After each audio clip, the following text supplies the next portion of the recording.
À la une de ce vendredi, en quelques mois, Jane est devenue incontournable en France. Ce vendredi soir, elle est en concours et en course pour les victoires de l'album Révélation de l'année. C'est ce que nous découvrirons dès le début de cette émission.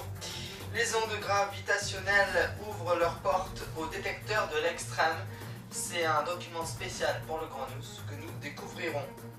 Et puis The People avec Joseph Cabri. El Clan, un thriller argentin fascinant au succès bien mérité. Et enfin, cet accident mortel hier où 6 adolescents ont perdu la vie dans un minibus scolaire non loin de Surgères. Mais tout de suite donc, basket au pied, petite robe Claudine noire et blanche, air malicieux. La chanteuse Jane a fait parler d'elle depuis la sortie de son premier album. Voici le reportage signé Josefa Lopez.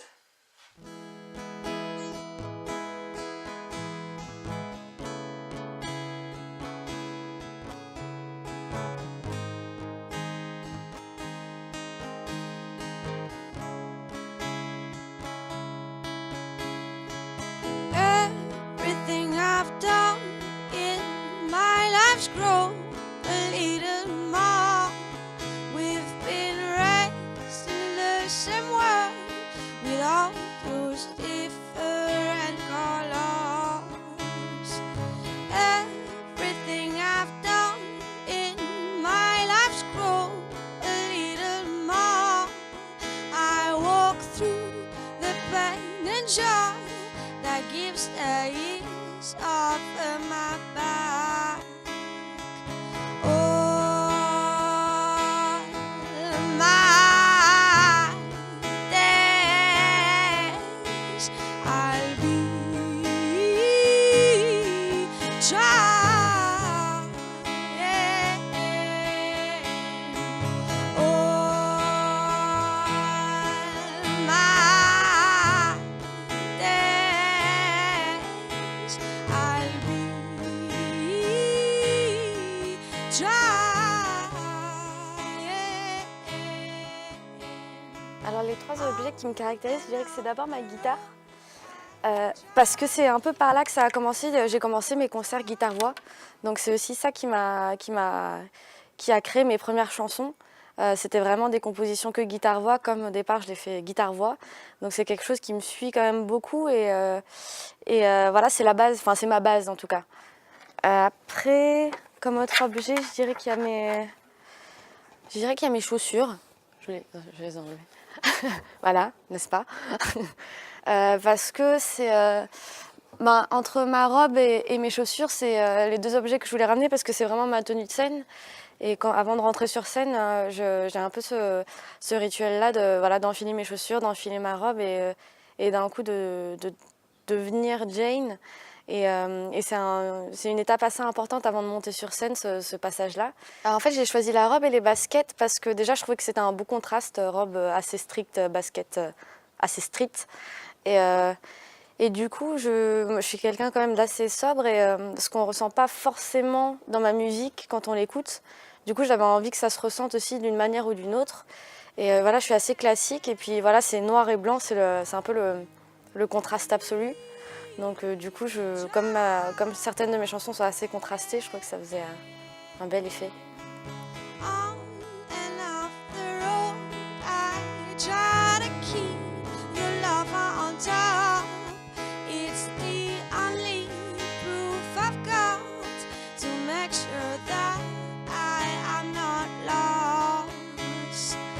On and off the road, I try to keep my clocks on time. It's the only way for me to be as strong as I'd like to be. All my days I'll be trying.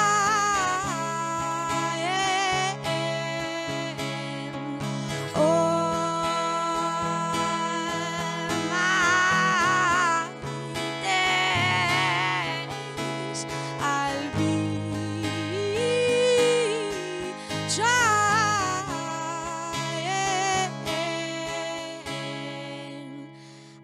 try a little harder, try a little stronger, try a little harder, try a little more.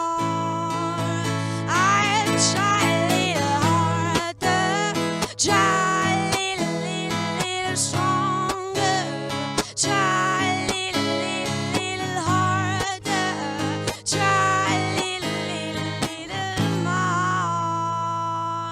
I'll try a little harder.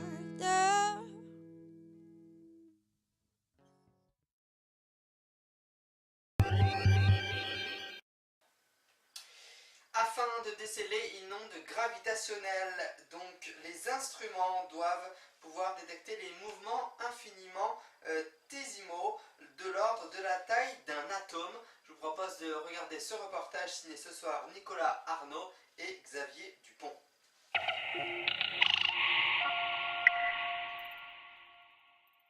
Alors je me souviens très bien, le 14 septembre, c'est un lundi. Nous avons mesuré pour la première fois sur Terre une déformation de l'espace. On a observé qu'un bras de l'interféromètre se raccourcissait, se rallongeait périodiquement. Et on a eu l'info par email qu'il y avait un signal qui était peut-être intéressant. Et il y a eu d'abord une phase un peu de « Ah, tiens, c'est une injection, on regarde, on teste l'instrument ». Et très vite, on s'est rendu compte que c'était beaucoup plus sérieux et l'enthousiasme est très vite monté. Ce signal historique a été détecté indépendamment par les deux instruments de l'observatoire LIGO aux États-Unis. C'est la première observation directe d'ondes gravitationnelles prédite il y a 100 ans par Einstein. Ces ondes, furtives, qui déforment l'espace-temps lors de leur passage, sont produites notamment par les événements les plus violents de l'univers, dans ce cas-ci, la fusion de deux trous noirs.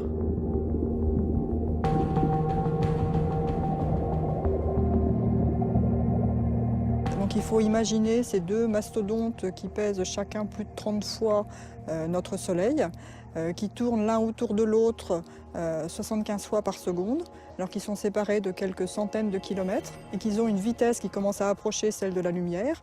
Donc l'espace-temps autour est tout chamboulé et ce sont ces perturbations qui ont voyagé pendant plus d'1 milliard d'années jusqu'à traverser la Terre le 14 septembre vers 10 heures.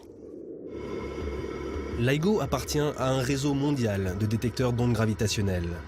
Virgo, que l'on voit ici, est le détecteur européen installé près de Pise en Italie. Il est actuellement en phase de maintenance pour améliorer sa sensibilité. Associé à LIGO, Virgo permettra dès cette année de faire une triangulation des futurs signaux gravitationnels venus du cosmos. Ces ondes gravitationnelles, c'est des signaux très faibles, ça traverse la Terre sans aucun problème. Et les instruments qu'on met à la surface de la Terre, aux États-Unis ou ici, vont observer les mêmes signaux. Et en travaillant ensemble, et c'est pour ça que nous mettons ensemble nos données et nous exploitons ensemble ces instruments LIGO et Virgo, on peut remonter à la direction de la source, par exemple, et apprendre beaucoup plus sur la source. Ces détecteurs gigantesques, construits en L avec des bras de plusieurs kilomètres de long, détectent la contraction et la dilatation de l'espace au passage d'une onde gravitationnelle. Les distances qu'on cherche à mesurer avec Virgo ou avec LIGO, c'est des variations de distance d'1 milliardième de la taille d'un atome. Pour obtenir une sensibilité aussi extrême, les détecteurs LIGO et Virgo utilisent la technique de l'interférométrie. Un laser est divisé en deux par un miroir spécial. Le faisceau va voyager le long des deux bras avant d'être réfléchi et recombiné. Les ondes lumineuses, dites en opposition de phase, s'annulent. Au passage d'une onde gravitationnelle, les longueurs des bras varient, ce qui change l'interférence du laser. Le signal est alors détectable. Et s'il faut mesurer des variations de distance de l'ordre du milliardième de l'atome, les instruments doivent être parfaitement isolés et d'une stabilité sans défaut. Les faisceaux laser voyagent ainsi dans un tube soumis à un vide extrêmement poussé. Les miroirs, quant à eux, sont suspendus sur une série d'atténuateurs sismiques installés dans ces enceintes sous vide. Il faut savoir qu'à ces sensibilités, même une vague qui percuterait la côte à des dizaines de kilomètres pourrait provoquer des vibrations qui pollueraient les mesures. Au cœur de l'interféromètre, l'optique. Le laser est guidé par des miroirs ultra réfléchissants. Aujourd'hui, les ingénieurs installent une nouvelle table optique plus performante qui servira de contrôle à l'extrémité d'un des deux bras. Des optiques qui sont de très bonne qualité, c'est-à-dire qu'elles sont super polies, donc elles ont un niveau de polissage qui est extrême. Si les miroirs étaient de mauvaise qualité, en fait, ils diffuseraient de la lumière, donc on perdrait une partie du signal, ce qui contaminerait la sensibilité de l'interféromètre. Depuis 20 ans, des centaines de chercheurs, ingénieurs et techniciens travaillent sur ces interféromètres géants. Et après 20 ans de silence, la communauté scientifique a enfin reçu le murmure d'un cataclysme lointain. Le premier, certainement, d'une longue série. C'est à la fois un aboutissement et puis aussi, j'espère, le début d'une nouvelle forme d'astronomie, vraiment une nouvelle fenêtre sur l'univers, un nouveau moyen d'observer l'univers dans ses phénomènes les plus extrêmes, et que d'ici quelques années ou une dizaine d'années, que les ondes gravitationnelles fassent partie de l'astronomie au même titre que les télescopes optiques ou les détecteurs de particules ou de neutrinos. Un nouvel œil s'ouvre donc sur le cosmos. Cette astronomie nous permettra de mieux comprendre la gravitation, la plus faible des forces fondamentales, mais qui gouverne les grandes structures de l'univers. Un univers qui reste pourtant très mystérieux. 95% de son contenu, la matière noire et l'énergie noire, nous sont invisibles, alors qu'elles ont un effet gravitationnel.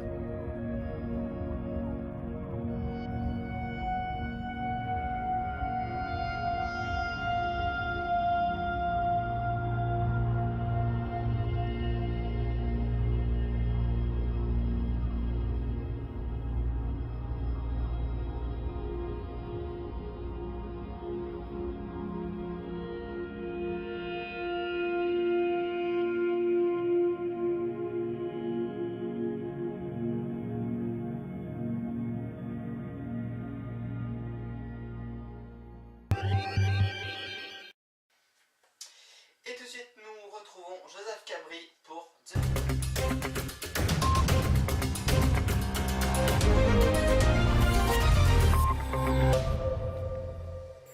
Et nous sommes en compagnie de Joseph Cabri, comme promis, pour The People. Bonsoir Joseph. Bonsoir Monsieur Leonardo, comment allez-vous cette semaine? Écoutez, ça va et vous? Oh ben ça va très bien, une semaine avec beaucoup de pluie cette semaine. C'est vrai qu'il a pas Voilà, fait donc très tôt. bonsoir chères auditrices, chers auditeurs, au plaisir de vous retrouver. Nous allons commencer par le jeune Slimane de The Voice qui a repris une chanson de Vita, à fleur de toit, a fait un carton sur les réseaux sociaux. Et d'ailleurs sur le mien aussi, qui est affiché sur mon mur Facebook, car il m'a beaucoup touché et même fait verser la larme, comme on dit. Le tournage du biopic de notre chère Dalida a commencé à tourner le lundi 8 février. On leur dit, un gros merde. On nous annonce que Laurent Delahousse a été de nouveau papa d'un second garçon. Il l'aurait appelé Swan. La maman, qui se porte bien, Alice Taglioni, donc ils se sont rencontrés sur le plateau de télévision. Ça a été un coup de foudre. En 2012, Laurent Delahousse l'a interviewée comme actrice. Ça a été un gros coup de foudre et depuis entre-temps, ils ont vécu ensemble et ils ont fait leur premier enfant. Voilà, on leur souhaite beaucoup de bonheur. Arthur s'est enfin affiché avec sa chérie, l'ancienne Miss Maëva Galanter. On leur souhaite beaucoup de bonheur aussi au couple. Le chanteur de The Voice, Kenji, a offert une jolie maison à ses parents en leur disant qu'il voulait les mettre à l'abri. Un très beau geste, je trouve, de la part de leur enfant. Beyoncé, Eris Martin et Bruno Mars ont cartonné à la mi-temps du Super Bowl. Vous savez, c'est le football américain. Cette semaine, c'est la semaine des naissances, ça fait des bonnes nouvelles, on va dire. Un très grand bonheur pour Audrey Lamy, vous savez, la blonde qui joue dans Scène de ménage, nous annonce aussi attendre un bébé pour cet été. On leur souhaite aussi tout plein de bonheur. On revient au jeune Slimane de The Voice, qui, j'avoue, m'a beaucoup ému, et plus je le regarde, et plus il m'émeut. A dépassé le million de vues en quelques jours de sa prestation sur Facebook, et c'est amplement mérité. Je le mettrai sur votre mur, M. John Arnaud, comme ça vous pouvez m'en dire ce que vous en penserez. Le film Les Putsch 2 de rêve américain arrive en tête au box-office cette semaine. Et voilà, c'est ainsi que pour cette semaine s'achève la partie People. Je vous souhaite une excellente soirée et je vous fais un petit rappel, mais je pense que à l'heure actuelle vous êtes devant, de ne pas oublier les victoires de la ZIC sur France 2 avec la jeune génération, Kenji, Louane, les frérots de la Vega et le grand patron Johnny Hallyday qui va chanter sa chanson à que l'amour. Voilà, c'est ainsi que je vous souhaite une très bonne soirée, je vous souhaite une très bonne semaine et on se retrouve vendredi prochain pour la partie People. Je vous laisse de nouveau en compagnie avec monsieur John Arnaud. À vous, John Arnaud. Merci beaucoup, Joseph. On se retrouve bien sûr vendredi prochain. Tout à fait. Joseph Cabri que nous retrouvons bien sûr vendredi prochain dans le Grand News pour The People. Inspiré de faits divers dans les débuts des années 1981, El Clan raconte l'histoire d'une famille de kidnappeurs argentins. Je vous propose de regarder ce reportage que nous détaille Olivier Clairouin sur place.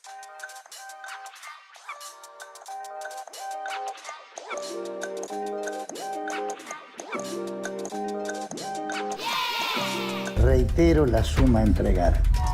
$1 million en billetes de 100. Inspiré d'un fait divers du début des années 80, El Clan raconte l'histoire d'une famille de kidnappeurs argentins.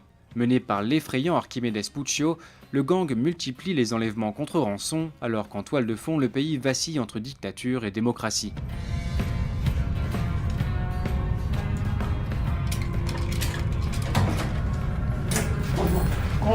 Tranquilo, es la comida.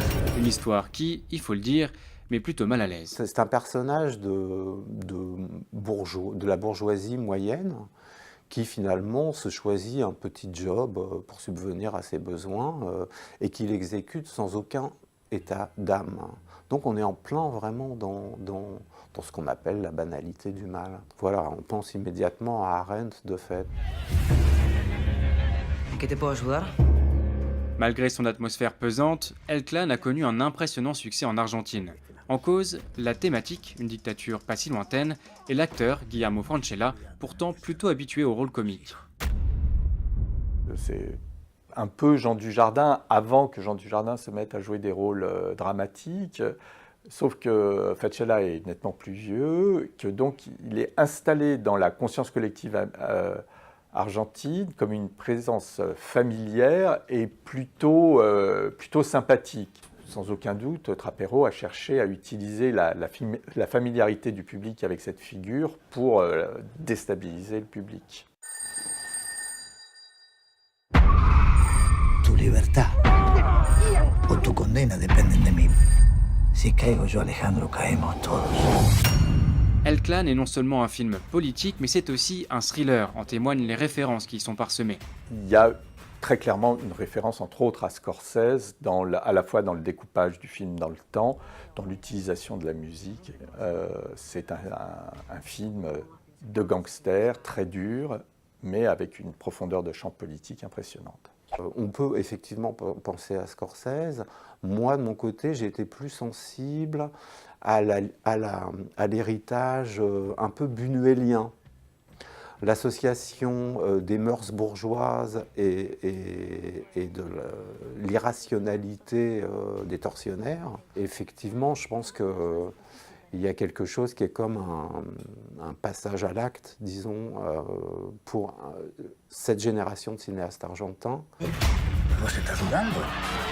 Es que no puedo, papá.